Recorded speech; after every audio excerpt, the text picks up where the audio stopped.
आप राजनीति के शब्द को कैसे डिस्क्राइब करते हैं? अगर किसी भी यूथ को राजनीति अगर सिंपल भाषा में समझाना है तो आप उसको कैसे समझेंगे? देखिए, राजनीति एक जंग का मैदान है जिसमें जीतने वाला भी सिकंदर है और हारने वाला भी सिकंदर। और आजकल तो पब्लिक इतना सोशल मीडिया में ज़्यादा इन्वॉल्व हो गई कि राजनीति का जो योगदान उनको करना चाहिए वो नहीं कर रही। तो आपका क्या संदेश रहेगा उनके लिए? आज यूपीआई, आज देखिए आपको, या आपके जेब में या मेरे जेब में आज 1 रुपए भी नहीं रहेंगे, कैश आपके पास नहीं है, क्योंकि एक कचरा उठाने वाले के पास भी फोन पे, गूगल पे, भारत पे, और जो हाई क्लास है जो शोरूम में भी जाएंगे, आर्मी को ले लिए। अब आर्मी को कुछ करना है तो पॉलिटिशियन बोलने के बाद आपको करना पड़ता था, लेकिन आज क्या है, आर्मी का हौसला कैसा बढ़ा है वो तो देश के प्रधानमंत्री नरेंद्र मोदी जी ने छूट दिया है। आज के डेट में है, आपको मैं सभी से रिक्वेस्ट करता हूँ, गांजा ऐसी चीज है जो आपकी जिंदगी को बर्बाद करता है, दारू और शराब एक ऐसी चीज है आपकी जिंदगी को बर्बाद करता है, लौंडियाबाजी एक ऐसी चीज है आपकी जिंदगी को बर्बाद करता है। आप टाइम वेस्ट मत करिए, आपके पास इतने अपॉर्चुनिटीज है। अभी मोदी जी ने एक प्रोग्राम निकाला है, मतलब ये तो 2014 से चल रहा, सबका साथ सबका विकास। और भारत में भी कई लोग ऐसे हैं जो सब मिलकर काम करते हैं, देश की प्रगति में योगदान कर रहे हैं, लेकिन फिर भी कुछ ऐसी जगह पे है जहाँ पे चाह कर भी कुछ काम हो नहीं रहे। देखिए, कई सारे ऐसे पहलू हैं, कई सारे ऐसे रास्ते हैं कि आपको अगर यकीनन स्टार्टअप इंडिया के माध्यम से हो, या नहीं तो आपकी ज़िंदगी की नई शुरुआत अगर आपको करना है।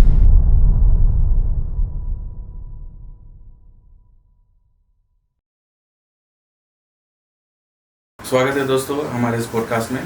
आज हमारे साथ भारतीय जनता युवा नेता के प्रेसिडेंट श्री नितिन ननकर जी है। इनकी प्रतिभा की वजह से आज भारत के कई युवा राजनीति की ओर आकर्षित हो रहे हैं।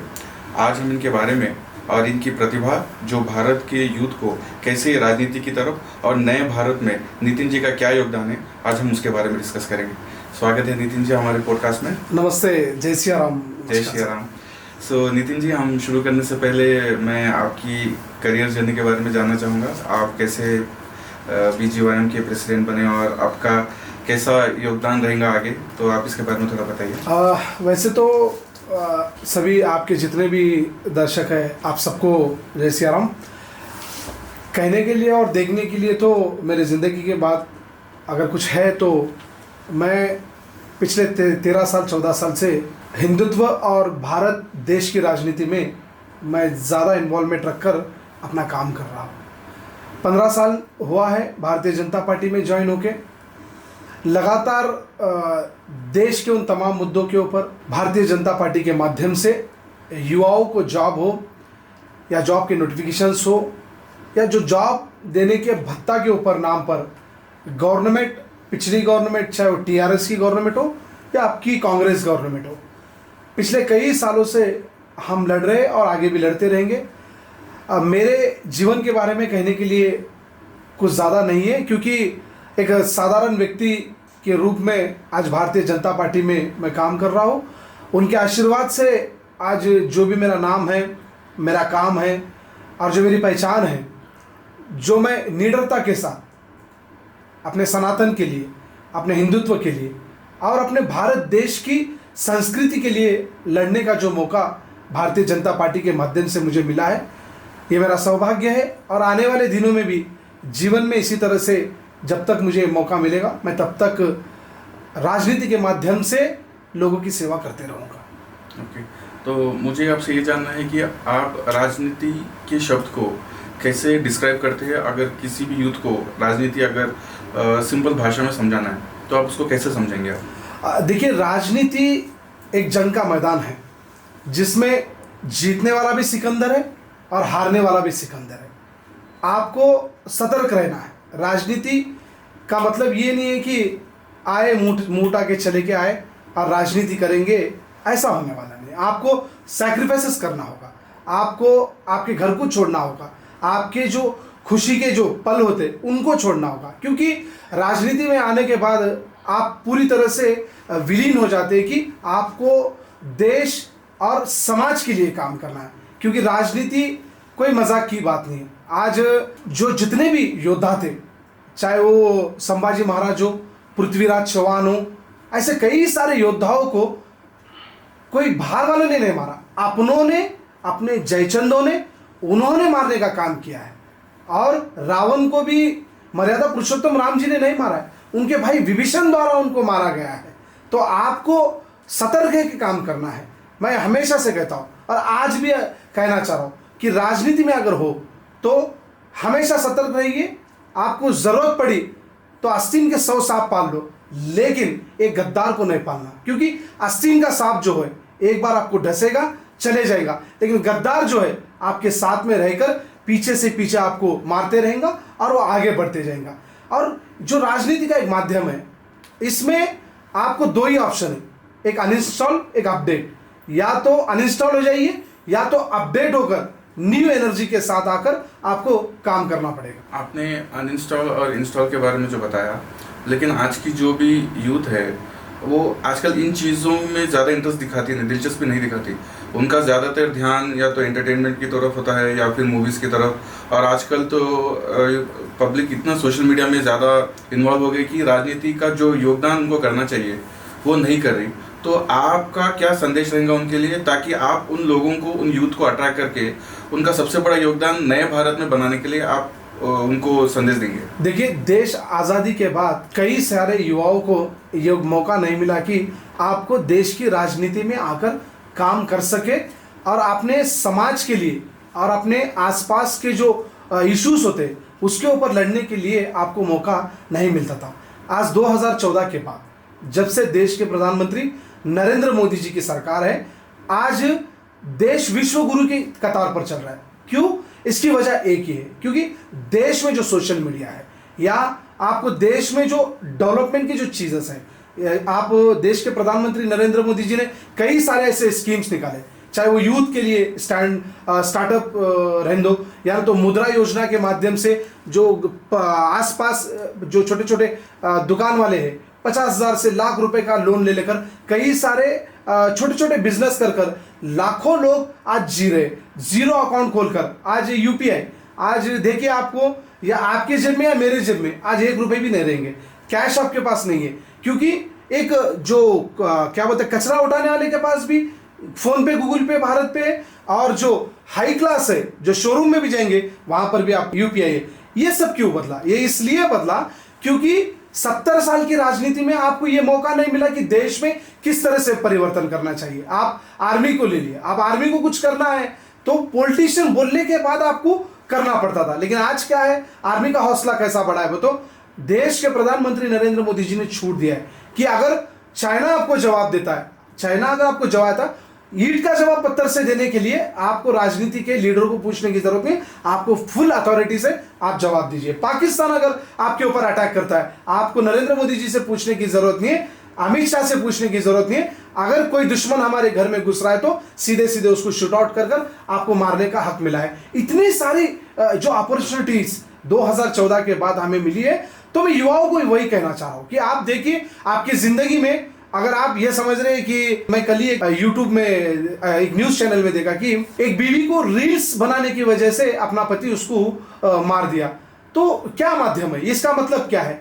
आप अगर रील्स बनाकर फेमस हो जाएंगे या नहीं, मैं सोशल मीडिया पर आऊंगा, कुछ भी गलत बोल दूंगा, कुछ भी गलत करूंगा, फेमस हो जाऊंगा, इस माध्यम से आएंगे तो आपको नहीं। सोशल मीडिया का एक ऐसा प्लेटफॉर्म है, आप आज देश भर में कई सारे ऐसे लोग हैं जो सोशल मीडिया के माध्यम से इतना नाम कमाए और उतने नाम कमाने की वजह से आज वो समाज के लिए सर्व कर रहे हैं, समाज के लिए, देश के लिए सर्व कर रहे हैं। तो मेरा एक ही मकसद क्या है, तो जितने भी युवा आज के डेट में हैं, आपको मैं सभी से रिक्वेस्ट करता हूं, गांजा ऐसी चीज है जो आपकी जिंदगी को बर्बाद करता है, दारू और शराब एक ऐसी चीज है आपकी जिंदगी को बर्बाद करता है, लौंडियाबाजी एक ऐसी चीज है आपकी जिंदगी को बर्बाद करता है। आप टाइम वेस्ट मत करिए, आपके पास इतने अपॉर्चुनिटीज है, आप अगर घर से बाहर अगर निकले तो शाम तक आप एक अपने आप को एक नए रूप में, परिवर्तन के रूप में आप कुछ ना कुछ कर सकते हैं। ये मेरा एक युवाओं के लिए संदेश है। आपने युवाओं के लिए तो एक अच्छा संदेश दिया।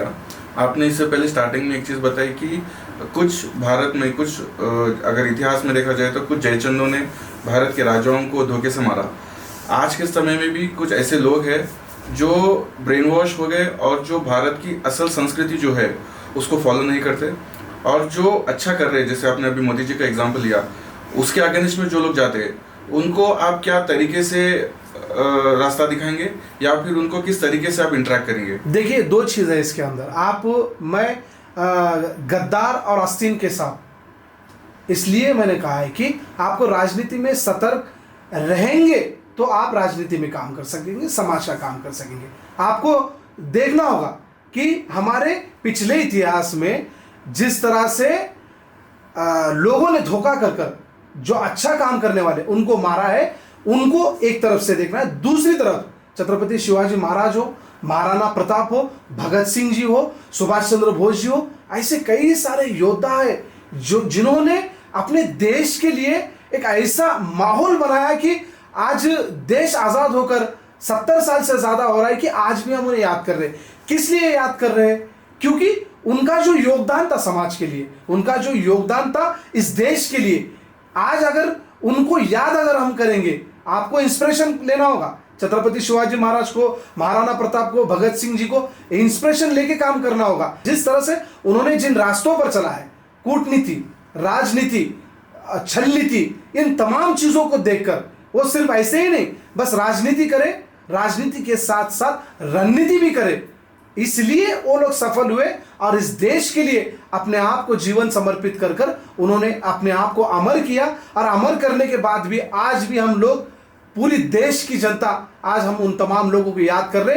दो पहलू है, एक जिन्होंने धोखा देकर अपने लोगों को मारा है उन्हें हम याद करेंगे। दूसरा, जिन्होंने अपने देश के लिए दुनिया से लड़ा है और एक इंस्पिरेशन बना है, उनको भी याद कर कर इंस्पिरेशन लेकर युवाओं को आगे बढ़ना है। रिसेंटली एक ऑपरेशन हुआ, ऑपरेशन सिंदूर के नाम से, और भारत की आर्मी ने बहुत अच्छे से पाकिस्तान की आर्मी को अच्छे से खदेड़ा।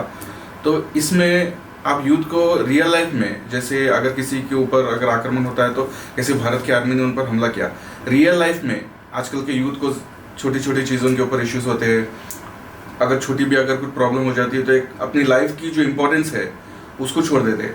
आप जब उनको कोई प्रॉब्लम आती है तो आपका क्या संदेश रहेगा ताकि उनको ईजिली हैंडल करें और उनका जो मेन गोल है उनको याद करके उसके ऊपर काम करें? देखिए, ऐसे कई सारे मुद्दे हैं। आज भी मैंने एक सोशल मीडिया के माध्यम से एक वीडियो देखा है जिसमें ओल्ड सिटी में एक फॉर्च्यूनर कार में AIMIM के कुछ लीडर्स हैं, उनके गाड़ी को पीछे से एक 2 व्हीलर वाला मारता है। जब वो मारता है तो गाड़ी में से 4 के 4 लोग बाहर आते हैं। एक समझने वाली बात क्या है, एक आम इंसान गाड़ी को लगा सॉरी बोल रहा है, उसको बात सुनने से पहले चारों के चारों लोग पकड़ के उनको मार रहे। अरे इसका मतलब क्या है? आप किस तरह का संदेश देना चाह रहे, किस तरह से लोगों को ये बताना चाह रहे कि आप जैसा चाहे वैसा गुंडागर्दी करेंगे, जैसा चाहे आप रोड पे मारेंगे? आज मैं पुलिस डिपार्टमेंट को बहुत बहुत धन्यवाद करता हूँ। आज देखा मैंने अभी भी उन तमाम लोगों को जिन्होंने उनको मारा है, उन तमाम लोगों को अरेस्ट कर कर उनको जेल में भिजाने का काम किया है। तो मेरा बोलने का क्या है, आपको राजनीति में कई सारे ऐसे सराउंडिंग एरियाज मिलते हैं, नए नए चीज़ों को देखना है आपको। माइनस प्लस, माइनस है तो उसे छोड़ना है, प्लस है तो उसको आगे लेके चलना है। अभी मोदी जी ने एक प्रोग्राम निकाला है, मतलब ये तो 2014 से चल रहा, सबका साथ सबका विकास, और भारत में भी कई लोग ऐसे हैं जो सब मिलकर काम करते हैं, देश की प्रगति में योगदान कर रहे हैं, लेकिन फिर भी कुछ ऐसी जगह पे है जहाँ पे चाह कर भी कुछ काम हो नहीं रहे। अगर आप एम्प्लॉयमेंट की बात करें, अगर स्टार्टिंग में आपने बताया, या फिर यूथ को एक नई दिशा दिखाने के लिए अगर किया जाए, फिर भी कहीं ना कहीं कुछ रुकावट है।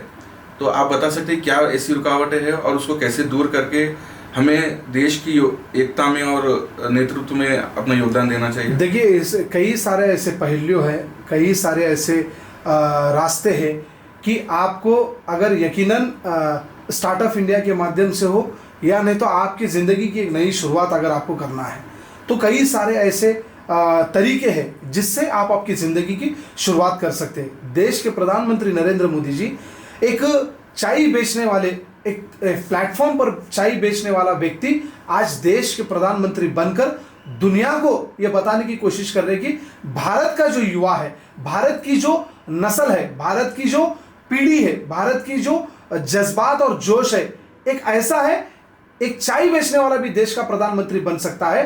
तो हमें देश के प्रधानमंत्री नरेंद्र मोदी जी को इसलिए इंस्पिरेशन लेना है कि हम हर तरीके से, ऐसा नहीं है कि आपको अपॉर्चुनिटीज नहीं है। अरे मैं कई सारे लास्ट टाइम भी मैं एक इंटरव्यू में कहा है कि ऐसे कई सारे यूथ है जो हमारे देश को छोड़कर बाहर के कंट्रीज में जाकर जॉब करने की कोशिश कर रहे हैं। वहां पर आप देखिए ट्रम्प अभी नए नए तरीके से वहां के जितने भी हमारे युवा वहां पर गए उन तमाम लोगों को वो किसी ना किसी तरह से क्या बोलते षड्यंत्र बनाकर उनको टॉर्चर करने का काम कर रहा है। मैं ये कहना चाहता हूं कि आज देश में आपको कितने सारे अपॉर्चुनिटीज है। आप आइए हैदराबाद में, ओल्ड सिटी में हैदराबाद आप जाइए, हाईटेक सिटी जाइए, कितने सारे अपॉर्चुनिटीज है। देश भर से, कई सारे स्टेट से इतने युवा यहाँ पर जॉब कर रहे, जॉब का अपॉर्चुनिटीज आपको है और जॉब कर रहे। आज अगर बाहर अगर जाएंगे आप, वहां पर आप 2 लाख कमाएंगे, लेकिन यहां पर रहेंगे 1 लाख कमाएंगे। यहां पर रहेंगे तो अपने माँ बाप और अपने परिवार के साथ रहेंगे। अगर वहां पर रहेंगे तो आप बिना माँ बाप के एक गैर जिम्मेदारी के वैसा वहां पर रहेंगे। आपको इन तमाम चीजों को देखना है। और यहां पर भारत देश में इतने सारे अपॉर्चुनिटीज है, आप कुछ भी कर लो। आप एक छोटा दुकान खोल लो, एक सेलफोन की दुकान खोल लो। आज आप देख सकते हैं गुजराती गली जैसी एक गुजराती गली है कोठी के पास, सेलफोन की एक दुकान खोलने वाला व्यक्ति भी आज करोड़ों रुपए कमा रहा। आप किराना शॉप, बेगम बाजार में किराना शॉप है, एक छोटा सा किराना शॉप वाला भी आज करोड़ों रुपए कमा रहा है। आप ठेले की दुकान वाले देखिए आप, आज मैं कई सारे ऐसे भंडियों को देखता हूँ, गपचुप की भंडे वाले पैसे कमा के 1-1 करोड़ रुपए के घर ले रहे।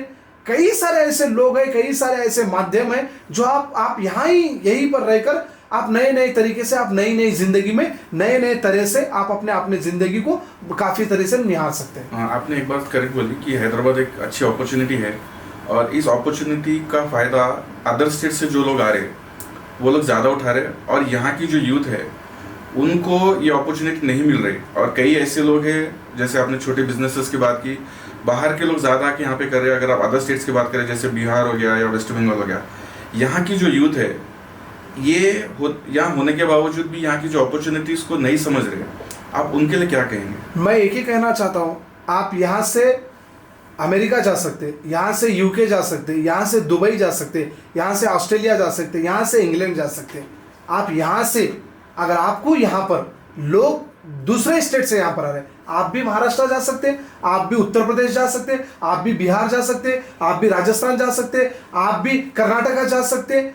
पूरे भारत देश में कौन भी कहीं पर भी रख के अपने आप को अपन फुलफिल कर ले सकते हैं। आपने जॉब अपॉर्चुनिटीज नहीं, आप कहीं पर भी जाके कहीं पर भी कुछ भी बिजनेस कर सकते हैं। आज आपने आप अच्छा सवाल पूछा है कि बाहर के लोग यहाँ पर आकर काफ़ी सारे कमा रहे, ऐसा नहीं है। आज महाराष्ट्र वाला तेलंगाना में आता है, तेलंगाना वाला महाराष्ट्र में जाता है, उत्तर प्रदेश से बिहार, बिहार से उत्तर प्रदेश, मध्य प्रदेश से कर्नाटका, कई सारे। हमारे भारत देश हो सकता है भाषा अलग है लेकिन हमारी संस्कृति एक है, हो सकता है हमारे त्यौहार अलग है, हम हो सकता है कि हमारी पहनावा यानी तो बातचीत अलग है, लेकिन हमारे देश का जो मूल है वो हम एक ही है। भारत में रहने वाले उन तमाम जितने भी 29 स्टेट्स हैं उन तमाम लोगों की जो बुनियाद है ये भारत देश है। इस भारत देश में हर एक को, हर स्टेट में, हर जगह रहकर अपने जीने की आज़ादी। आपने भाषा के ऊपर एक बात बोली कि यहाँ के लोग अदर स्टेट्स में भी जाके काम करते हैं और अदर स्टेट्स के लोग भी यहाँ पे आते हैं।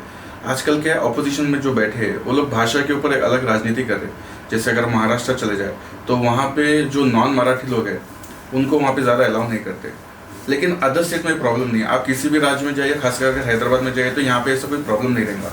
और यहाँ की यूथ को कहीं ना कहीं उस चीज़ का प्रॉब्लम हो रहा है कि अगर मुझे महाराष्ट्र जाना है तो वहाँ पे मुझे मराठी सीखनी चाहिए, लेकिन हैदराबाद में ऐसी अपॉर्चुनिटी है कि आप किसी भी भाषा में बात करके आप बिजनेस कर सकते हैं।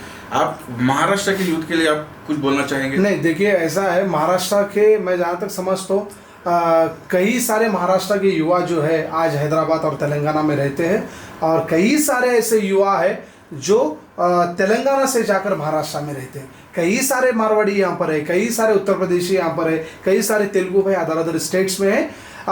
एक चीज़ है कि ये जो भाषा है, एक चीज़ ये जो है, ये जो हमारे बात करने का तरीका है, इनको हम पॉलिटिकल नहीं बनाना चाहिए। पॉलिटिकल अगर आप बनाने को जाएंगे तो इसका एक गलत मैसेज जाएगा और हमारे देश की संस्कृति नहीं है। हमें एकजुट रहने का काम करना चाहिए। आरएसएस के 100 साल होने वाले हैं अगर 2027 2 साल में, और इस 100 साल में आरएसएस ने जो भारत की एकता के लिए जो योगदान दिया शायद वो किसी ऑर्गेनाइजेशन ने दिया नहीं।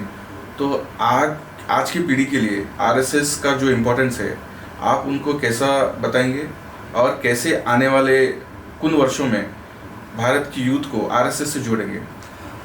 देश और दुनिया भर की एकमात्र ऐसी राष्ट्रीय स्वयंसेवक एक संगठन है जिसमें दुनिया भर में, चाहे वो कोई भी देश या कोई भी कंट्री में, चाहे वो तूफान हो, चाहे सुनामी हो, भूकंप हो, या मानवता को कुछ प्रॉब्लम हो या प्रकृति को कुछ प्रॉब्लम हो, सबसे पहले राष्ट्रीय स्वयंसेवक संघ लोगों के बीच में जाकर सेवा का भाव देने वाला अगर कोई संघ है तो राष्ट्रीय स्वयंसेवक संघ है। आज पूरे 100 साल होने को आ रहे हैं।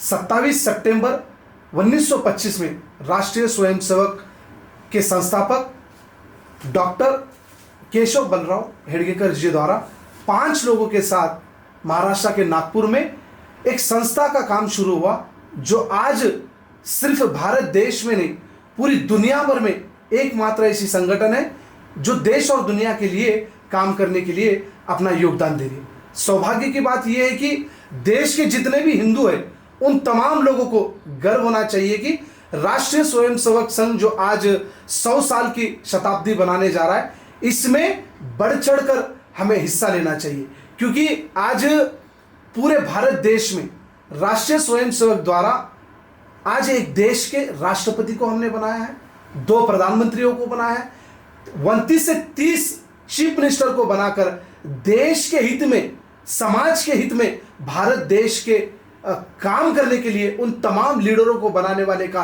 नाम राष्ट्रीय स्वयंसेवक संघ है। आज राष्ट्रीय स्वयंसेवक संघ सिर्फ एक संघ नहीं है, ये जो संघ के माध्यम से जो लोग वहां पर शाखा में जाते, वहां पर शाखा में जाकर जो बच्चे खेलते कूदते, वही बच्चे बड़े होकर कोई कलम से, कोई कार्य से काम कर कर देश और धर्म की सेवा करने का काम करते हैं। ऐसे कई सारे बात है जो राष्ट्रीय स्वयंसेवक संघ द्वारा हमें सीखने की जरूरत है। एक चीज है, राष्ट्रीय स्वयंसेवक संघ में सबको अलाव है, सब आ सकते, लेकिन इसके अंदर आपको स्वार्थ छोड़ना है। आपको ये देखना है कि अगर मैं राष्ट्रीय स्वयंसेवक के अगर मैं पहनावे में हूं, मैं उस कार्यों में हूं, उस रास्ते पे अगर चलता हूं, लालच आपको छोड़ना होगा, आपके परिवार को छोड़ना होगा, आपको पूरी तरह से निस्वार्थ देश और धर्म के लिए काम करना होगा। जब जाकर आप राष्ट्रीय स्वयंसेवक में काम करने की उतनी हिम्मत होती है। आज देश को गर्व होना चाहिए। आज हम देख सकते हैं कि राष्ट्रीय स्वयंसेवक संघ के द्वारा आज देश भर में कितनी सारी ऐसे सुविधाएं हमें मिली है, जिनसे आज एक एक लीडर, एक एक कार्यकर्ता अपने देश के लिए, अपने समाज के लिए समर्पित रहकर काम कर रहा है। आने वाले 20 साल में इंडिया की आज़ादी के 100 साल होंगे 2047 में, तो आने में अभी वो 22 साल है, 22 ईयर्स है, तो उस टाइम तक भारत के यूथ का क्या योगदान रहेगा? और जो आपकी जो राजनीतिक एक्सपीरियंस है उसमें आप क्या संदेश देंगे कि आने वाले टाइम में उनको भारत की एकता और बनने वाली जो देश की ताकत है उसमें आप योगदान करने के लिए बताएंगे? बहुत अच्छी बात आपने कही है कि आज जो गणेश चतुर्थी का जो ये त्यौहार है, हमेशा हम सबको राजनीति के तौर पर युवाओं को नहीं देखना चाहिए। लोकमान्य बाल गंगाधर तिलक जी ने 1893 में एक संकल्प लिया कि जो लोग वहां पर घरों में, घर के अंदर गणेश महाराज की पूजा करते थे, 4 दीवारी में गणेश महाराज को 11 दिन बिताते थे और पूजा कर कर इस देश और दुनिया के लिए प्रार्थना करते थे। बाल गंगाधर तिलक जी ने एक संकल्प लिया कि देश की आजादी के लिए सबसे बड़ा अगर योगदान अगर है तो ये देश का युवा है। अरे देश का युवा कब हमें योगदान दे सकता है? जब वो बाहर आकर देश के लिए काम कर सकता है। उस संकल्प से, उस माध्यम से, उस सोच से बाल गंगाधर तिलक जी ने यह कहा कि हमें गणेश महाराज को 11 दिन बिताना है और चौरस्ते पे, कॉलोनीज में, बस्तियों में, अपार्टमेंट्स में, आपको जहां जहां खुली जगह मिलती है वहां चाहे वो स्कूल्स हो, ऑफिस हो, गवर्नमेंट ऑफिस हो, हर जगह आपको गणेश महाराज को बिताना है और देश की आजादी के लिए नया जोश, नया तमन्ना, नया उत्साह लेकर आकर हमें देश की आजादी के लिए गणेश महाराज बिताना है। इसलिए उस संकल्प से बाल गंगाधर तिलक जी ने गणेश महाराज बिठाने का काम किया। लेकिन आज हम क्या देख रहे हैं? आज हम देश आजाद होने के बाद भी आज हम गुलाम हैं। किस चीज के गुलाम हैं? आज हमारा पीढ़ी क्या कर रहा है? गणेश महाराज बिठा रहे, नाच रहे, गा रहे, तमाशा कर रहे। आपको इसलिए गणेश महाराज बिठाया गया? आज कितने सारे ऐसे युवा है जो आज देश के बारे में बात कर रहे हैं, कितने सारे युवा है जो हिंदुत्व के बारे में बात कर रहे हैं, कितने सारे युवाओं को सनातन के बारे में पता है। बाल गंगाधर तिलक जी ने यह संकल्प नहीं लिया था कि इस देश के आजादी के बाद में मेरे देश का युवा इस तरह से होगा। आज मैं उन तमाम युवाओं से कहना चाहता हूं, आप सिर्फ नाचने गाने से गणेश महाराज बिठाना नहीं है आपको सिर्फ मेरी संस्था है, ये संस्था मैं इतने लाख लगा दूंगा, ये दिखावा करना है, इसके लिए नहीं। ये संस्था बोलेगी, ये ट्रस्ट बोलेगा, इतने पैसे लगाकर हम दिखाने के लिए वहां पर नहीं लगा रहे। आपको गणेश महाराज बिठाने का मकसद ये है, हम आज देश आजाद तो जरूर हो चुका है, लेकिन हम सब तमाम लोगों को जो पंडाल है, आपके मीडिया के माध्यम से उन तमाम लोगों से कहना चाहता हूं, जितने भी पंडाल इस देश और हमारे भाग्यनगर में भी हुए, हर पंडाल तक ये वीडियो जाना चाहिए कि जो पंडाल होता है, आरती होती है, आरती होने के बाद में हम क्यों वहां पर एकत्रित होते हैं, किस लिए एकत्रित होते हैं। उन तमाम बच्चों को, छोटे छोटे जो बच्चे हम गणेश महाराज क्यों बिठाते, उसके बारे में बताना है आपको। हमारी बहन बेटियां आते, उन्हें बताना होगा आपको कि लव जिहाद के माध्यम से आप आपकी जिंदगी को किस तरह से बचा सकते हैं, किस तरह से आप ट्रैप हो रहे, उन तमाम चीजों को आप डिस्कस कर सकते हैं। आप गौ माता के बारे में बात कर सकते हैं। गौ माता को राष्ट्र माता बनाना है, गौ माता के कितने फायदे हैं, गौ माता क्यों हमारे लिए जरूरी है, इसके बारे में बात कर सकते हैं। आप सनातन के बारे में बात कर सकते हैं, हिंदुत्व के बारे में बात कर सकते हैं। मंदिर जो आज हमारे मंदिरों में घुसकर लोग मूर्तियों को तोड़ रहे, उसके बारे में बात कर सकते हैं। सिर्फ गणेश महाराज बिठा दिए, आरती करे, जाने से कुछ नहीं होता। छोटे छोटे बच्चे वहां पर मिलते, बस्ती में माँ और बहन बेटियां एक जगह होती है, युवा एक जगह होते। एक संकल्प लीजिए, आप ये संकल्प लीजिए कि मैं आज मेरे मंडप से मैं मेरे ये बच्चों को, छोटे छोटे बच्चों को एक संदेश तो दूंगा कि मैं आरती क्यों करता हूं। मैं एक संदेश तो दूंगा कि तुम बड़े होकर बच्चे क्या करना है।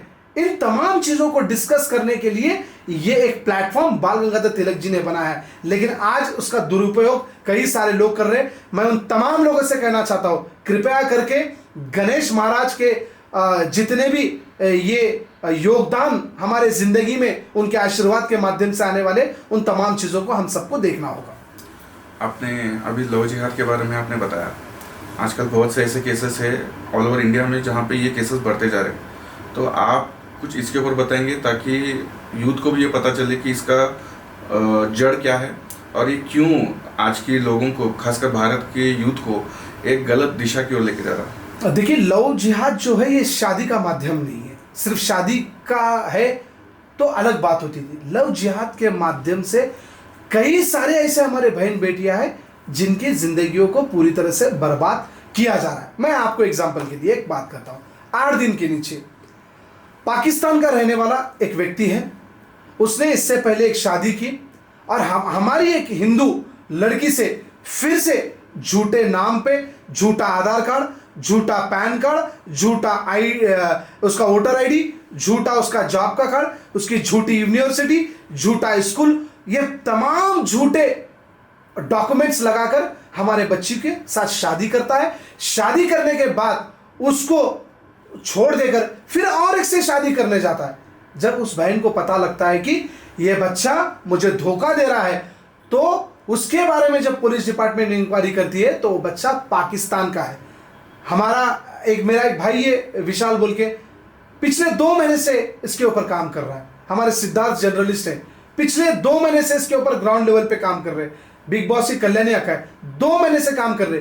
वो लोग नीचे जड़ से निकाले कि जो लव जिहाद का माध्यम पाकिस्तान से यहां पर क्यों आया। जब उसको पता चला तो voter ID fake, pan card fake, job का सर्टिफिकेट फेक, कॉलेज का सर्टिफिकेट फेक, उसका यूनिवर्सिटी का सर्टिफिकेट फेक। 2018 में 18 तक वो पाकिस्तान का नागरिक है, उसके बाद में उसको हिंदुस्तान का नागरिकता दिए सरकार, उसके बताने का काम किया। तो मेरा बोलने का क्या है, हिंदुस्तान में ही लव जिहाद से हम परेशान हैं, तो पाकिस्तान से लोग भी आकर लव जिहाद इतनी आसानी से कर रहे कि हमारे बच्चों की जिंदगियों को बर्बाद करने के लिए उनके पास काफी टाइम और काफी सारे ऐसे रास्ते हैं जिनको वो लोग ट्रैप कर कर वो पूरी तरह से खत्म करने का काम कर रहे हैं। मैं आपके चैनल के माध्यम से उन तमाम मेरे बहनों को कहना चाह रहा हूं कि आपको इन तमाम चीजों को आपको देखना होगा कि आप किस तरह से ट्रैप में आ रहे, किस तरह से आप फंस रहे। मैं उन तमाम माँ और बहन बेटियों से भी कहना चाहता हूँ, अम्मा बाबा से भी कहना चाहता हूँ, आप अपने बच्चियों के ऊपर नजर रखिए, क्योंकि हम ये नहीं कर रहे कि कोई किसी की बहन या बेटी गलत है, सब अच्छा है, लेकिन जो ट्रैप करने वाले थे उनकी नीयत और उनका जो तरीका होता है उसके ऊपर हम नहीं बात कर सकते। आपने स्टार्टिंग में एक चीज़ बताया था कि एजुकेशन के ऊपर, लेकिन आजकल की जो यूथ में जो पढ़ाई करने की जो जोश है वो बहुत अच्छी है, लेकिन जो कॉलेजेस की फ़ीस है, इतने कई लोग मिडिल क्लास की फैमिली से जो इतना फीस भर नहीं सकते। आपका क्या योगदान रहेगा अगर आप सरकार में आए, तो आप यूथ के लिए ऐसी क्या एजुकेशन फैसिलिटीज आप देंगे ताकि उनको या तो कम स्कूल फीस में या कॉलेज फीस में उनको अच्छी से अच्छी पढ़ाई मिले? देखिए, सबसे पहले तो ये जो स्कूल की फीस का जो मसला है, ये अपने देश में ही पूरा मसला था, और आज जो तेलंगाना में हम देख रहे हैं कि एक एक बच्चे को अगर स्कूल पढ़ाना है तो मिनिमम लाख रुपए के नीचे नहीं है। अगर किसी को 4 बच्चे हैं तो 4 लाख रुपए उसको साल को सिर्फ बच्चे को लगाना है। अगर उसकी कमाई अगर हम देखेंगे उस माँ बाप की, तो महीने को वो 10,000 भी कमाने वाला है, 20,000 भी कमाने वाला है। जो कमाई करेगा ना, वो बच्चे के स्कूल में ही खत्म हो जाएगी, और जब वो बच्चे को स्कूल से कॉलेज हम लेके जाने की कोशिश करेंगे ना, तो उसके माँ बाप पूरी तरह से खत्म हो जा रहे। तो ये जो एजुकेशन सिस्टम है, इस एजुकेशन के सिस्टम को पूरी तरह से 100% एक सीसीटीवी कैमरे के वैसा उसको 24 घंटे सरकारी नजर रखना होगा कि क्यों इस स्कूलों की फीस ज्यादा है। आज एक स्कूल की फीस, आप एक स्कूल की 50,000 लो, एक स्कूल की लाख लो, एक स्कूल की 5 लाख लो, एक स्कूल की 10 लाख लो। अरे क्या फीस है? एक आदमी कमाने का लाख रुपए है और फीस आपकी 10 लाख रुपए है, लाख रुपए है, 2 लाख रुपए, 3 लाख रुपए। एक गरीब आदमी, ठेले वाला बच्चा, वो एक बच्चे को किस तरह से पढ़ा सकता है? उसकी कमाई महीने को 10,000 और उसको जो खर्चा है लाख रुपए, कहां से कर सकता? तो ये एजुकेशन सिस्टम को जो है, चाहे कोई भी सरकार हो, चाहे वो कांग्रेस हो, बीआरएस हो, भारतीय जनता पार्टी हो, कोई भी सरकार स्कूल के मामले में, हॉस्पिटल के मामले में 100% इसके ऊपर नजर रखना है और लोगों को सहूलत दिए जैसा काम करना है। मेरा ये योगदान मैं अपनी तरफ से देना चाहता हूँ। आपने एजुकेशन के ऊपर बहुत अच्छा पॉइंट बोला। मेरा ये सवाल है कि अगर मान लो कोई फैमिली है जो एजुकेशन अफोर्ड कर सकती है, ये एजुकेशन जब वो पढ़ाई कर रही है, जब वो कॉलेज पढ़ रहा है, क्या ये एजुकेशन उसको अपने कल्चर की ओर, अपने कल्चर से दूर लेके जा रहा है? क्योंकि अगर कोई एजुकेशन पे जा रहा है तो अपने कल्चर पर ज़्यादा ध्यान दे नहीं सकता। और अपने भारत की एक इम्पोर्टेंस ये है कि भारत अपने कल्चर की वजह से जाना जाता है दुनिया भर में। क्या हायर एजुकेशन भारत के यूथ को अपने कल्चर से दूर लेके जा रहा है क्या? देखिए, सबसे पहले तो ये है कि जो 70 साल के इतिहास में एजुकेशन सिस्टम और एजुकेशन डिपार्टमेंट में जो लोग उस वक्त बैठे हुए लोग थे, उनका जो मकसद था, मुझे लगता है कि भारत देश का युवा जो है, हमारे संस्कृति, हमारे देश और हमारे उन तमाम गुणों से कनेक्ट ना हो, इसलिए उन्होंने उन तमाम स्कूल की बुक में आप देखिए, अकबर के बारे में, बिगबर के बारे में, हिटलर के बारे में, देश और दुनिया भर के उन तमाम लीडरों के बारे में उन्होंने लिखा है। लेकिन भारत के उन लीडरों के बारे में एक बुक में भी आपको पढ़ने के लिए नहीं मिलेगा। आप रामायण पढ़ाइए हमारे बच्चे के लिए, आप क्यों हमारे बच्चों को महाभारत पढ़ाइए, आप हमारे बच्चों को छत्रपति शिवाजी महाराज के बारे में बताइए, आप हमारे बच्चों को भगत सिंह के बारे में बताइए, आप हमारे बच्चों को रानी रुद्रमा देवी के बारे में बताइए, आप हमारे बच्चों को बाबा साहब अम्बेडकर के बारे में बताएं, जिन्होंने इस देश के लिए योगदान दिया है, जिन्होंने अपने देश के लिए समर्पित किया है, उनको आप स्कूल के बुक्स में नहीं पढ़ाए। जो लोग हमारे देश के नहीं है, जिन्होंने बाहरी देशों से आकर हमारे हिंदुस्तान में आक्रमण कर पूरी तरह से हमारे संस्कृति को, पूरी तरह से हमारे देश को, पूरी तरह से हमारे सनातन को खत्म करने का काम किया है, उन तमाम मंदिरों को तोड़ने का काम किया है। उन जो पटना में यूनिवर्सिटी थी, तक्षशिला यूनिवर्सिटी है, वो यूनिवर्सिटी को खत्म करने का काम किया। आज उस यूनिवर्सिटी में आप देखिए देश और दुनिया भर के तमाम, चाइना हो, श्रीलंका हो, इंडोनेशिया हो, उन तमाम देशों से लोग हिंदुस्तान में पढ़ने के लिए आते थे। इसलिए आते थे कि यहाँ पर आप मैथ्स में लो, सोशल एक्टिविटीज में लो, हिंदुस्तान के दुनिया के हिस्ट्री के बारे में लो, उन डॉक्टर के इसमें ले लो, सोशल एक्टिविटीज के लो, उन तमाम चीजों की जो गुण हमारे हिंदुस्तान के इतिहास के उन बुकों में था, उसको जलाने का काम अलाउद्दीन खिलजी ने किया।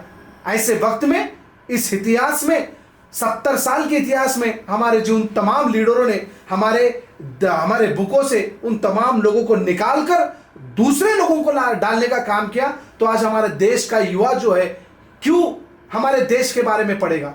आज अगर हमारे बच्चों को बचपन से ही भगत सिंह के बारे में पता होगा, हमारे बच्चों को छत्रपति शिवाजी महाराज के बारे में पता होगा, हमारे बच्चों को महाराणा प्रताप के बारे में पता होगा, झांसी की रानी के बारे में पता होगा, रामायण क्या है पता होगा, महाभारत क्या है पता होगा, वेद और पुराण क्या है, ये तमाम चीज अगर पता होगा तो हमारे जो ये देश का युवा है उसको भटकने की जरूरत नहीं पड़ती। संस्कृति से जो जुड़ता है, देश की मिट्टी से जो जुड़ता है, अपनी भाषा, अपनी जो देश के उन तमाम संस्कारों से जो जुड़ता है, उसको दुनिया और देश में कहीं पर भी जगह मिलती है कि अपना स्थान बनाने का। और हमारे देश में जो 70 साल के इतिहास में पूरी तरह से खत्म करने का काम किया, इसके बाद आज देश के प्रधानमंत्री नरेंद्र मोदी जी 2014 से लेकर अब तक स्कूल के बुकों में और सनातन के संस्कृति के, देश के उन तमाम आजादी का अमृत उत्सव के नाम पर आज हम देख सकते हैं कि उन तमाम योद्धाओं के बारे में, चाहे खेल के माध्यम में हो, एजुकेशन के माध्यम में हो,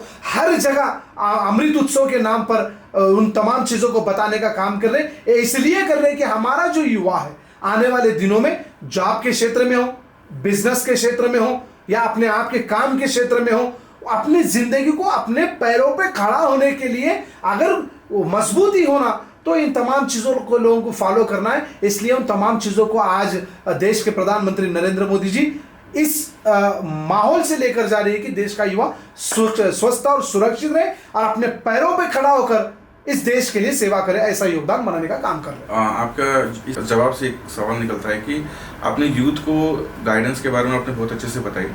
अगर हम भारत अगर चाइना से कंपेयर करें तो चाइना के जितने भी यूथ है, उनकी एजुकेशन लेवल, उनकी जितनी भी टेक्नोलॉजी है, वो इंडिया से काफ़ी आगे है। आज भारत को आदर्श होकर भी 70 साल से ज़्यादा हो गया। कहीं ना कहीं हम चीन, एक टाइम था चाइना हमारे बराबर ही था और आज हम इतना पीछे है। उसका मेजर रीज़न क्या है? यूथ मेजर रीज़न है या पॉलिटिकल मेजर रीज़न है या फिर एजुकेशन सिस्टम जो यहाँ का था वो एक रीज़न है? आप इस पर बताएं। नहीं, सीधी सीधी यही बात है कि जो 70 साल के इतिहास में जो कांग्रेस गवर्नमेंट है, आप वो इतिहास उठा के देखने की ज़रूरत है। क्योंकि आज क्यों इस देश में, आज भारत देश 70 साल के बाद देश को विश्व गुरु बनाने में लगा हुआ है? क्यों आज भारत देश दुनिया भर में एक ऐसी पहचान बनाया हुआ है कि आज लोग, भारत का अगर नागरिक वहां पर जाता है तो एक गर्व से, अरे हिंदुस्तान से आया हुआ व्यक्ति है, इस दिशा में दुनिया हमें देख रही है। आज मैंने कई सारे ऐसे वीडियोस देखा कि जब टू व्हीलर से भी यहां से अफगानिस्तान जा रहा है, यहां से यूके जा रहा है, तो जब उसको पासपोर्ट चेक करते, तो अगर ये भारत का पासपोर्ट है तो इसको खुशी खुशी उसको वेलकम कर रहे कंट्रीज में। अगर वही अगर पाकिस्तान का हो या वही श्रीलंका का हो, बांग्लादेशी हो, उसका पासपोर्ट देखने के बाद उसको रोक कर उसका इंटरोगेशन कर कर ये क्यों आया है, किस लिए आया है, इन तमाम चीजों को बात कर कर उसके बाद में वो वहां पर भिजा रहे। इतिहास का जो मतलब है, ये जो सिस्टम अब तक पूरी तरह से खराब हो चुका है, उसको बदलने का काम देश के प्रधानमंत्री नरेंद्र मोदी जी कर रहे हैं। और इन तमाम चीजों को हमें देखना होगा, ये सिर्फ बातें नहीं है, ये एक ऐसा काम है जो युवाओं को जिम्मेदारी के साथ लेकर आगे बढ़ना होगा। आप सेवा नाम की फाउंडेशन के भी आप प्रेसिडेंट हैं, और आपके हिसाब से आज के यूथ को क्या चाहिए? नौकरी चाहिए, एजुकेशन चाहिए, या फिर भारत की डेवलपमेंट में वो योगदान चाहिए जो नौकरी और एजुकेशन से भी ज़्यादा इम्पोर्टेंट है? देखिए, अगर देश सुरक्षित है तो हम सुरक्षित है, हमारा सनातन सुरक्षित है तो हम सुरक्षित है। इतिहास के उन तमाम पन्नों को आप खोल के देखिए, जब जब बाहर के देशों ने हिंदुस्तान के इतिहास में हमें अटैक किया है, तब तक हमारा देश बर्बाद हो चुका है। देश की उन तमाम हिस्ट्री में आप देखिए, अंग्रेजों ने 200 साल हुकूमत हमारे भारत देश के ऊपर की, लेकिन आज भी हम इसलिए पीछे थे क्योंकि हम दूसरों के गुलाम बने। उन तमाम लोगों से कहना चाहता हूं, आप जब तक आप अपने देश के बारे में नहीं सोचेंगे, आप जब तक अपने पैरों पे खड़े होकर देश को मजबूत करने के बारे में नहीं सोचेंगे, तब तक आप कुछ भी करके मतलब नहीं। आप, मैं खुलेआम कहना चाहता हूं, आप खाना खाओ, पैसे कमाओ, आप ये जो खुली सांस ले रहे, सांस लो, आप गाड़ी चलाओ, आपको जो जो जिंदगी में करना है करो। अगर देश आजाद है इसलिए कर रहे, अगर देश अगर गुलाम होता तो ये सांस भी लेना है ना, उसके लिए भी आपको टैक्स देना पड़ता था। खाना भी खाना है ना, तो खाने को मोहताज होते थे, रोड पे फिर नहीं सकते थे। ये जो लाइट आज हम देख रहे हैं, ये लाइट भी एक डेवलपमेंट का हिस्सा है। देश अगर मजबूत होगा तो ये देश के तमाम नदियां मजबूत होंगी। देश अगर मजबूत होगा, ये देश के पर्वत मजबूत रहेंगे। देश अगर मजबूत रहेगा, ये पूरी प्रकृति मजबूत रहेंगी, और देश और दुनिया हमारी मजबूत रहेंगी तो हम मजबूत रहेंगे। एजुकेशन इंपॉर्टेंट है, एजुकेशन के बाद भी हमें देश के लिए काम करना है। जॉब इंपॉर्टेंट है, जॉब के बाद में भी थोड़ा टाइम हमें देश के लिए देना है। नौकरी इंपॉर्टेंट है, नौकरी के बाद भी हमें देश के लिए काम देना है। आपका बिजनेस इंपॉर्टेंट है, बिजनेस के बाद भी हमें आपको देश को टाइम देना जरूरी है। आप बिना देश के आप नहीं है, आपके बिना देश नहीं है। इसलिए देश और हम मिलकर अगर काम करेंगे तो इस देश को हम मजबूत करने का काम कर सकते हैं। देश को आज़ाद होकर 70 साल से ज़्यादा हो चुका है, लेकिन आज भी कई यूथ की या फिर आने वाली जनरेशन की सोच गुलामी वाली है, और कहीं ना कहीं ये सोच ही ऐसी है जिसकी वजह से वो लोग आगे नहीं बढ़ रहे। तो आपका क्या भूमिका रहेगी सोच बदलने में, क्योंकि आज हम आज़ाद भारत में रह रहे हैं। ऐसे बहुत सी चीज़ें हैं जो यूथ खुद अपना काम कर सकती है लेकिन वो कर नहीं पा रही। कई रीज़न हो सकते हैं, जैसे उनकी हैबिट हो सकती है, उनकी सोच हो सकती है। तो आप उनके लिए क्या निर्देश देंगे? देखिए, आपको इन तमाम माध्यमों से देखना होगा। देश में युवाओं को जिम्मेदारी आप लेंगे तो देश में आपका योगदान बनेगा। अगर आप देश में आपका योगदान नहीं लेंगे तो मुझे लगता है कि आप अपने आप को मजबूत नहीं कर सकेंगे, और हर एक को एक जिम्मेदारी लेना है और आगे बढ़ना है। मुझे पूछना था कि अगर आने वाले टाइम में अगर किसी भी तरीके की प्रॉब्लम होती है यूथ को, चाहे वो नौकरी की हो या फिर किसी और चीज़ की भी हो, उनको कैसा खुद के ऊपर किसी के ऊपर निर्भर ना रहकर खुद को कैसा काम करके आगे बढ़ना चाहिए, और आने वाला टाइम ज़रूरी नहीं है कि वो सही हो, तो उनके लिए आप क्या निर्देशन देंगे ताकि वो अपना काम आगे से खुद अपना योगदान देंगे देश की एकता में? खुद के पैरों पे खड़ा होने के लिए आपको खुद को मजबूत करना है। आप अगर नौकरी कर रहे हैं तो जिम्मेदारी के साथ करना है, अगर आप जॉब कर रहे तो जिम्मेदारी के साथ करना है, बिजनेस कर रहे तो आपको जिम्मेदारी के साथ करना है, सोशल एक्टिविटीज़ कर रहे तो जिम्मेदारी के साथ करना है। आप जिंदगी में जो भी करिए आप आपके रेस्पॉन्सिबिलिटी के साथ करिए। अगर आपको ऐसा लगता है कि मैं सिर्फ 9 से 12 का जॉब करूंगा और घर में बैठ जाऊंगा, बस मेरी जिम्मेदारी ख़त्म है, तो आप जिंदगी में आगे नहीं बढ़ सकें। 9 से 12 के बाद में आपका कुछ काम है जो आपके ज़िंदगी को बदलाव ला सकता है, उसके लिए आपको काम करना है। अगर आप बिजनेस कर रहे, बिजनेस में भी आप सुबह से शाम तक बिजनेस कर रहे, लेकिन बैठकर खाने के वक्त में आप कुछ अलग भी सोचना है। इन तमाम चीज़ों को सोचकर आपको आगे बढ़ना है। वुमेन एम्पावरमेंट के ऊपर मुझे आपकी राय चाहिए कि कैसे जो वुमेन्स है, जो महिलाएं हैं, देश में कैसे उनका योगदान रहेगा जो भारत को एक नई दिशा देगा, क्योंकि आजकल वुमेन एम्पावरमेंट बहुत ज़रूरी हो गया है।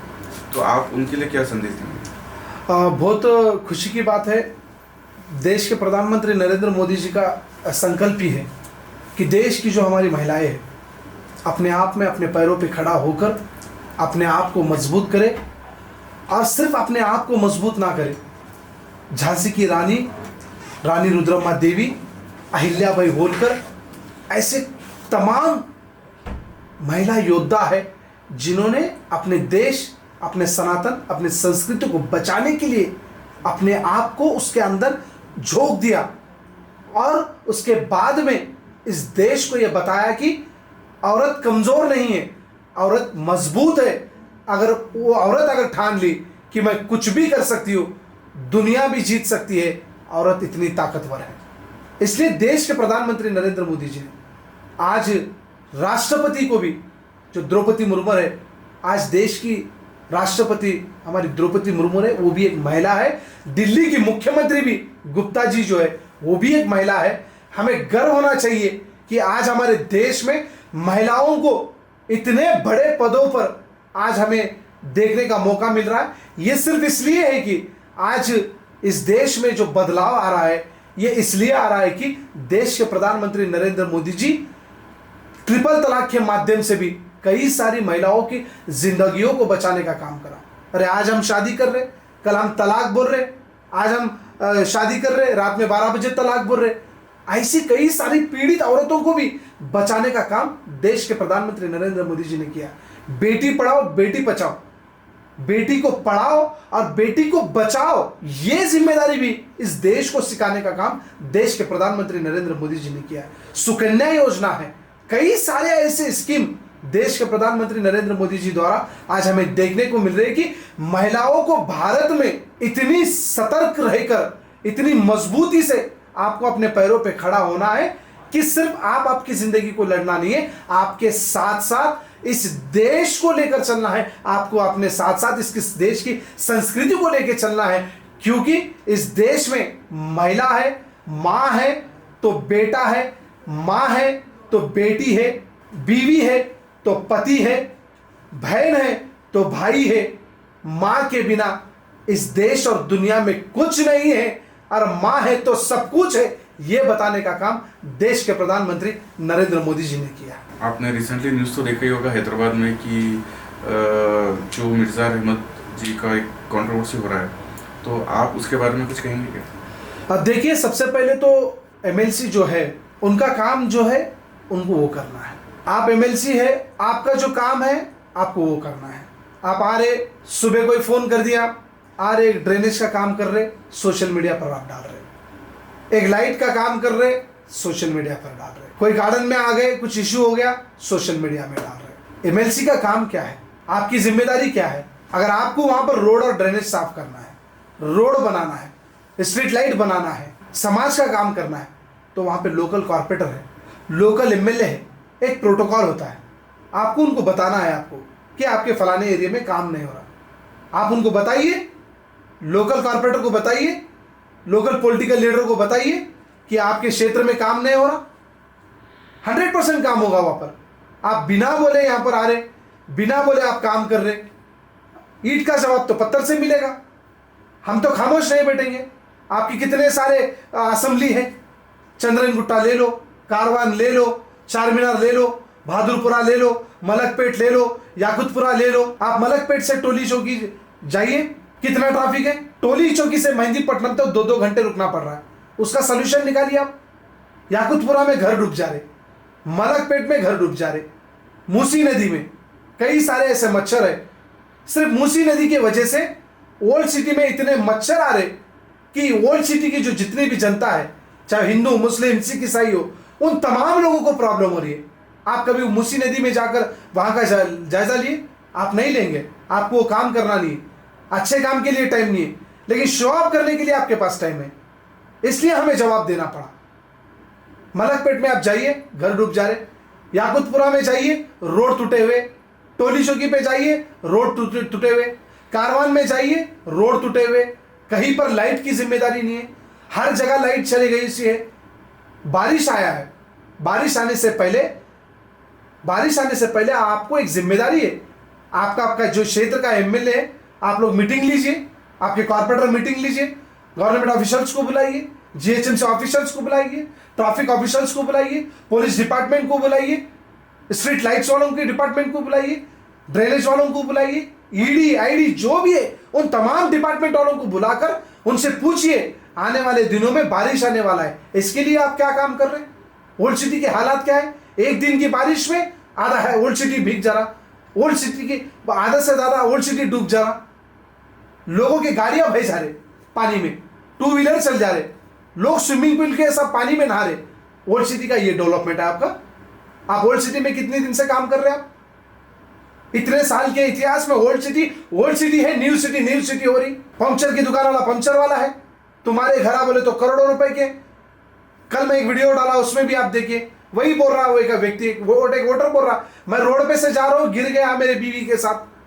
मैं एक वीडियो डालने के बाद तुम यहां पर आए और गवर्नमेंट ऑफिशियल्स को बुलाए। इससे पहले आप क्या काम करें? क्यों रोड नहीं बनी है? ये सवाल वो आदमी पूछ रहा है। अगर यही तुम्हारे घर के सामने रोड टूटी हुई है, लाइट बंद है, तुम्हारे को चलता, मुंह पे सवाल पूछ रहा है। तो जनता जो है अभी पूरी तरह से जाग चुकी है। उनको पता चला है कि ओल्ड सिटी में काम कुछ नहीं हो रहा है, सिर्फ चाराने के काम को बाराने का काम दिखाने का काम किया जा रहा है। इन तमाम चीजों को अब जनता भी ईद का जवाब पत्थर से दे रही है। हमें कोई जरूरत नहीं है। कई सारे लीडर बोल रहे कि इनको बीपी शुगर के वैसा बात कर रहे। अरे बीपी शुगर हमारे को नहीं, हार्ट अटैक आपको आ रहा है। आप जो काम कर रहे, आप जो नहीं कर रहे, उसका काम हम दिखाने का कर रहे। इन तमाम चीजों को दिखाने का काम कर रहे, इसलिए उनको समझ में नहीं आ रहा। ने बहुत अच्छी बातें बोली। तो मेरा एक सवाल निकलता है कि जो आपने डेवलपमेंट की बात की, मान लो अगर आपको एक दिन का प्राइम मिनिस्टर बना दिया जाए, तो आप ऐसे कौन सी चीज़ों को आप रोक देंगे और ऐसे कौन सी नई चीज़ों को आप इस्तेमाल करेंगे जो इंडिया का डेवलपमेंट हो? नहीं, देखिए, सबसे पहली बात तो ये ऐसा है, एक दिन के लिए प्राइम मिनिस्टर बनना, एक दिन के लिए चीफ मिनिस्टर बनना, एक दिन के लिए एमएलए बनना, ये एक ऐसी बात है कि हम दिन में सितारे और चांद दिखाने वाली सी बात है। क्योंकि ये होने और नहीं होने वाली बात है। क्योंकि अगर हो भी गया तो एक दिन में कोई भी कुछ भी नहीं बदल सकता। ये सिर्फ नायक पिक्चर में एक दिन में ऐसा कर दिए, बदलाव कर दिए, बदलाव ला लिए, ऐसा नहीं। एक दिन में समस्या का सुधार नहीं होता। इसके लिए आपको सालों साल जाएंगे, इसके लिए आपको टाइम जाएगा, इसके लिए आपको टाइम देना पड़ेगा। आपको समस्याओं के ऊपर बात करना होगा, एजुकेशन सिस्टम के बारे में बात करना होगा, हेल्थ डिपार्टमेंट के ऊपर बात करना होगा, बिजनेस के बारे में बात करना होगा, जॉब के बारे में बात करना होगा, बूढ़े बुजुर्गों के बारे में बात करना होगा, महिलाओं की सुरक्षा के लिए बारे में बात करना होगा, लॉ एंड ऑर्डर के लिए बात करना होगा।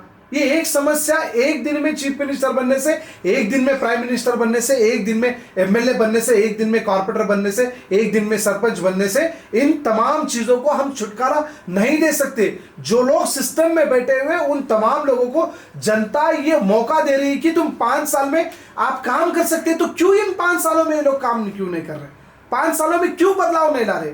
5 साल आपको मौका दे रही है, 5 साल में आपको बदलाव लाना है। आपने एक चीज़ स्टार्टिंग में बोली कि आरएसएस के बारे में, राष्ट्रीय स्वयंसेवक संघ, तो आपके बता सकते हैं कि आज की यूथ को राष्ट्रीय स्वयंसेवक संघ से क्यों जुड़ना चाहिए और कैसे उनका योगदान रहेगा? देखिए, मैं उन तमाम देश के हिंदू युवाओं से कहना चाहता हूँ, आइए हम सब मिलकर राष्ट्रीय स्वयंसेवक संघ से जुड़ते हैं और देश और सनातन के लिए और हिंदुत्व के लिए और देश की संस्कृति के लिए काम करते हैं। आज मुझे गर्व है कि देश में आज जो युवा है, कई सारे ऐसा युवा है जो राष्ट्रीय स्वयंसेवक संघ जुड़ से देश के लिए काम कर रहा है। भाग्य से मैं हिंदू हूं और सौभाग्य से मैं एक संघी हूं। इसलिए कई सारे ऐसे राष्ट्रीय स्वयंसेवक संघ द्वारा शस्त्र ही उठाएंगे तो राष्ट्र खो देंगे और शास्त्र नहीं उठाएंगे तो धर्म को देंगे। हाथ में शास्त्र हो तो शस्त्र है, उद्देश्य सिर्फ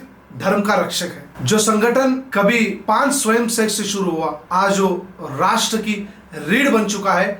इसलिए हमें राष्ट्रीय स्वयंसेवक संघ से जुड़ना है। शाखा में खेलने वाला हर बच्चा कल देश के लिए लड़ेगा, कलम से कार्य और कर्म से काम करेगा। शक्ति का प्रदर्शन कभी कभी आवश्यक होता है ताकि शांति बनी रहे, ये दुनिया को बताने के लिए हमारी ताकत क्या है। आपके घर में इतनी तैयारी तो रखिए कि आपदा में पुलिस, मित्र, पड़ोसी, दोस्त अगर कोई काम में आए तो आपके शस्त्र काम में आए और आप अपने आप को बचाने का काम कर सकते हैं। परम पूज्य भगवा ध्वज ये कोई झंडा नहीं, ये युगों की साधना है। एक दिव्य प्रकाश बनकर आज पूरे भारत देश में भगवा झंडा लहराने का काम राष्ट्रीय स्वयंसेवक द्वारा किया जा रहा है।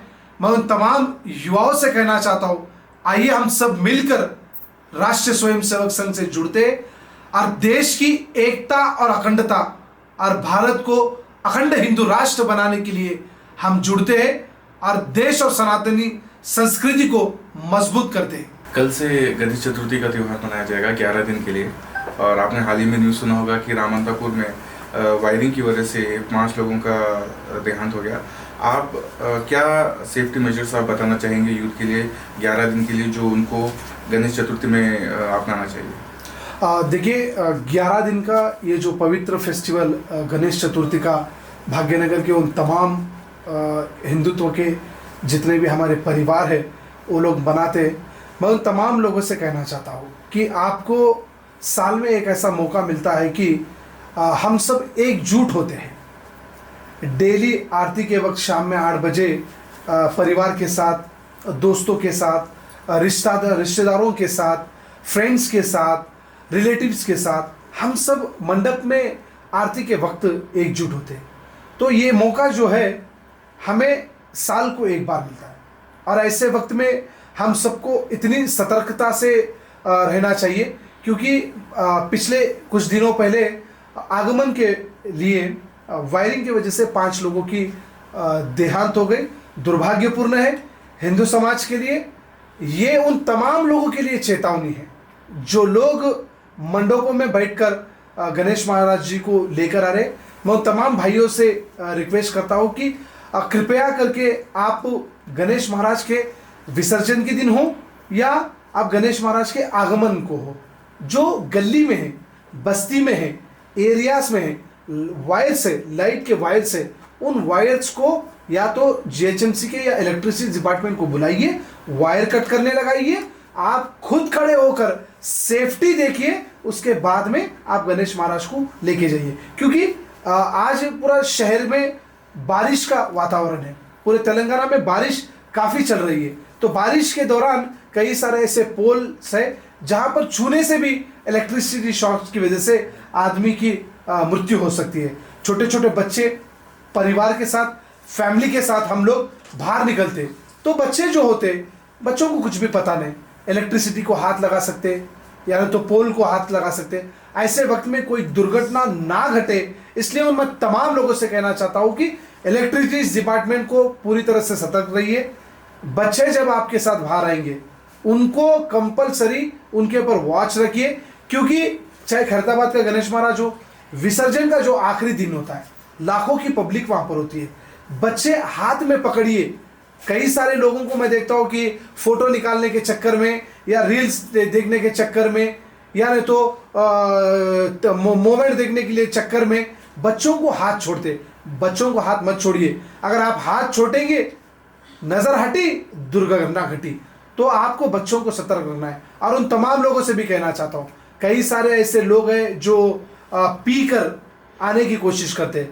मैं जो लोग ऑर्गेनाइजर हैं उनसे रिक्वेस्ट करता हूँ, जो लोग पी कर आना चाह रहे ये पवित्र फेस्टिवल में, उन तमाम लोगों को ना मंडप में हो या ना तो विसर्जन हो, 11 दिन में एक दिन भी वो लोग मंडप के नज़दीक भी आना नहीं चाहिए, क्योंकि ये एक सनातन का इतना पवित्र फेस्टिवल है। ऐसे वक्त में भी अगर ऐसी हरकत करेंगे तो ये एक गलत मैसेज उन तमाम लोगों को जाएगा। और दूसरी बात, सेफ्टी आपको देखना है, सुरक्षा देखना है। मंडपों में हम रात में दिया लगाते, दिया लगाने के बाद हम चल जाते, तो वहाँ पर एक आदमी को लगाइए। अगर हवा आई या न तो कुछ बारिश आई, उसकी वजह से कुछ कपड़े को लग जाएंगी, आग लग जाएंगे, उस चीज़ों से भी हमें बचना होगा। आरती के वक्त कई सारे छोटी छोटी चीज़ें होती है, उनके ऊपर ध्यान रखिए। ये जो छोटी छोटी बातें हैं, आप लॉरी के ऊपर, टस्कर के ऊपर गणेश महाराज को लेके जाते हैं, बड़ी बड़ी टस्करें, बड़ी बड़ी लॉरियाँ, जो छोटे छोटे नीचे लोग चलते, उनको भी देखना है। पैर में आ सकते, हाथ में आ सकते, टायर में आ सकते, इन तमाम चीज़ों को आपको देखना होगा, क्योंकि इन फेस्टिवल के दौरान हमें कुछ भी दुर्घटना नहीं घटना चाहिए। ये एक पवित्र फेस्टिवल है। मैं उन तमाम भाग्यनगर वासियों को, तमाम तेलंगाना में रहने वाले लोगों को और देश भर में रहने वालों को गणेश चतुर्थी की बहुत बहुत हार्दिक शुभकामनाएं देता हूँ। गणेश महाराज की जय। जय श्री राम। बहुत बहुत धन्यवाद नितिन जी, जो आप हमारे पॉडकास्ट पे आए और आपने बहुत सी चीज़ें बताई। भारत की यूथ को कैसे आगे बढ़ना चाहिए, देश को कैसी एकता में नेतृत्व करना चाहिए। मैं दोबारा आशा करता हूं कि आप हमारे पॉडकास्ट पे दोबारा आइए, ताकि हम भारत के और कई विषयों पर हम बातचीत करेंगे। बहुत बहुत धन्यवाद। जय श्री राम। जय श्री राम।